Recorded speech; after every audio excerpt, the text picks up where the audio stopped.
Warning: our YouTube channel and its videos may contain scenes, language, and content that may not be appropriate for all audiences.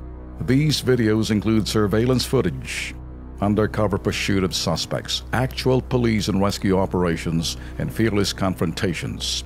If you do not approve of the content, please do not watch our videos. If you wish to continue, we strongly advise that you proceed with caution. Viewers' discretion is advised. Hindi mabawi-bawi ang mahigit kalahating milyong pisong ibinayad sa educational plan. Ang insurance company ipinapasa ang sisi sa bangko na nagsara. Reklamo ni Lea Manzano, naglagak daw siya ng mahigit 500,000 piso para sa educational plan o college plan ng kanyang dalawang anak. Natapos naman niya itong bayaran sa loob ng 5 taon.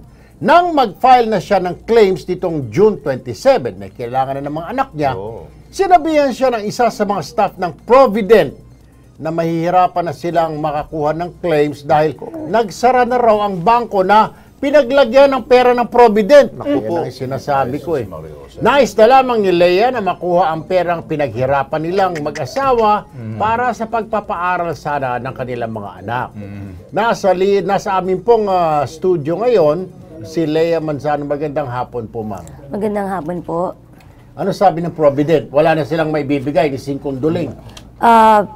Parang paasa na lang po na wala, indefinite po lahat. Tinanong ko naman po kung gaano katagal yun, 1 buwan, 2 buwan, 1 taon ba? Kahit 2 taon daw po hindi nila masasagot. Lumapit na ho ba kayo sa Insurance Commission? Hindi pa po. Hindi pa. Ayun. Kasi ang balita natin dito, Tolben, parang Alex, sa receivership itong Provident. Tama. Nauso yan eh, ha? Nauso, nag-umpisa dyan yung CAP eh. Inumpisahan ng college assurance plan, sunod-sunod na yan. Ngayon, kasama rin itong Provident.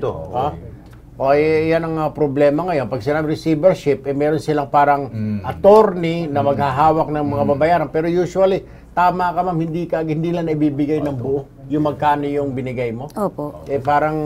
Anyway, para bigyan ng ayuda si Ma'am Lea, nasa linya ng telepono si Attorney Joan Castro, ang tagapagsalita ng Insurance Commission.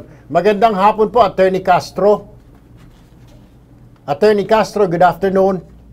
Yes, good afternoon po. Opo, live po tayo sa PTB4 sa Kilos Pronto, Ma'am. Erwin Tulfo po, kasama si Tolben and Alex Santos.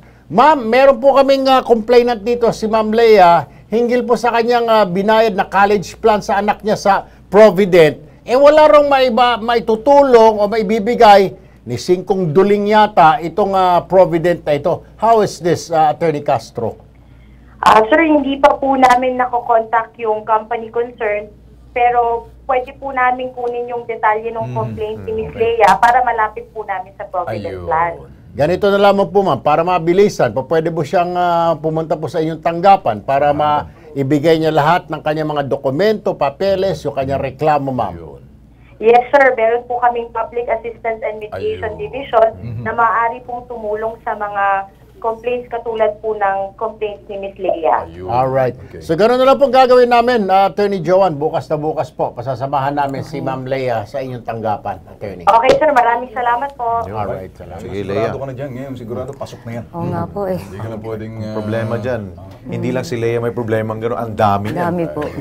ikaw ang nag-isang pumunta sa amin. Ikaw mauna. Salamat.